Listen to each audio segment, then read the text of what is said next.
Yes, no matter our circumstances, the truth about Jehovah penetrates whatever beliefs we have had in the past, as long as we have an honest heart.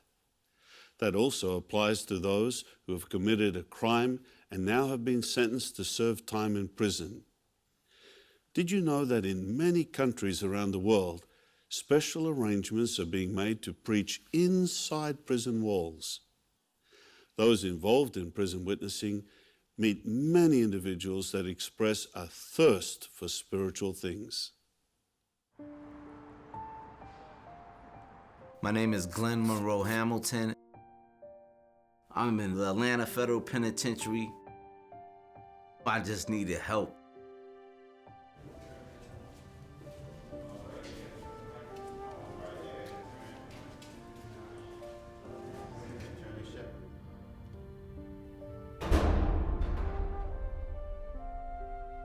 We receive about 1,000 requests each month from both men and women that are incarcerated throughout the United States territory. We check and see what type of access the congregation might have that's visiting that facility. So some congregations are able to deliver the literature, and then some congregations have one of the best arrangements, which is a group Bible study.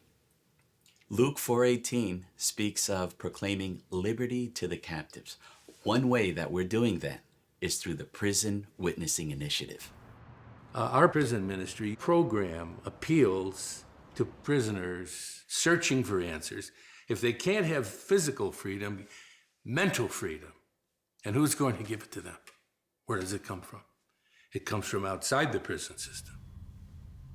Now, when you think of 2 million people in our prison system in the United States, there are several countries that have populations of 2 million people. So in effect, entering the prison ministry is entering another country. A country where people need relief, they need understanding, they need spiritual strength and education, they need meaning to their lives. Think of it as a gated community of 2 million residents. That's quite a territory. I grew up as one of Jehovah's Witnesses. Once I became an adolescent, I never wanted anyone telling me what to do. I decided I didn't want to serve Jehovah anymore. After I left Jehovah, I didn't have any type of direction. I was meeting drug dealers, hustlers, people who was just trying to do anything and everything to get money.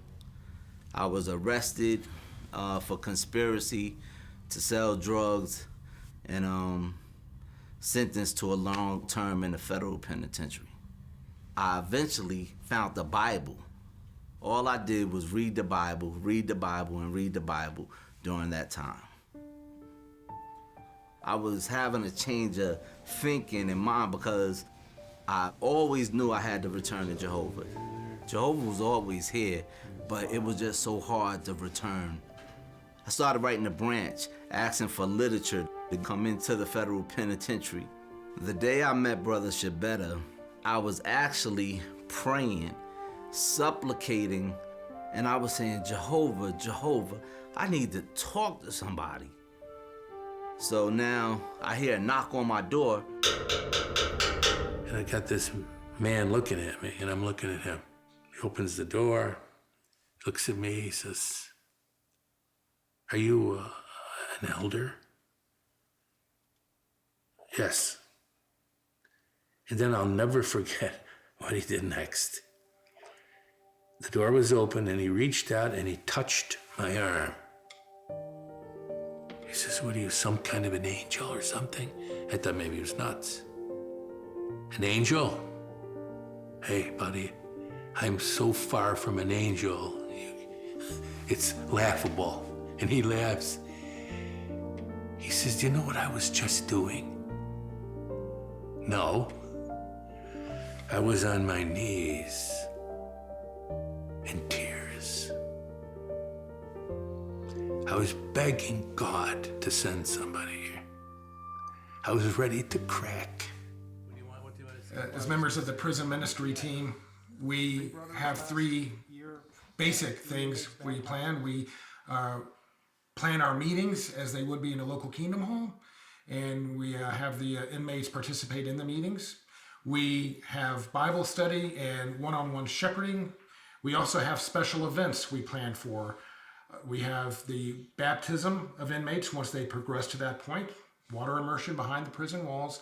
We conduct a memorial, passing the emblems just as we would outside in Kingdom Halls and memorial facilities once a year.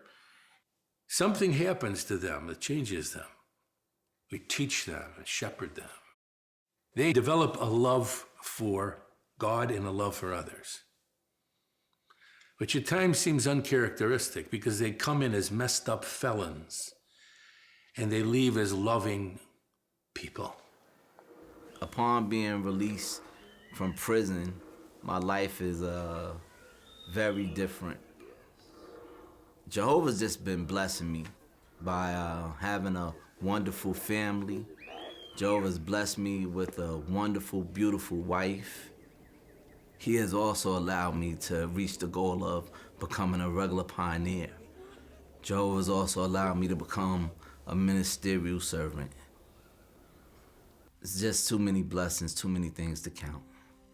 Without the prison ministry, I probably would have never been able to have to be able to progress spiritually.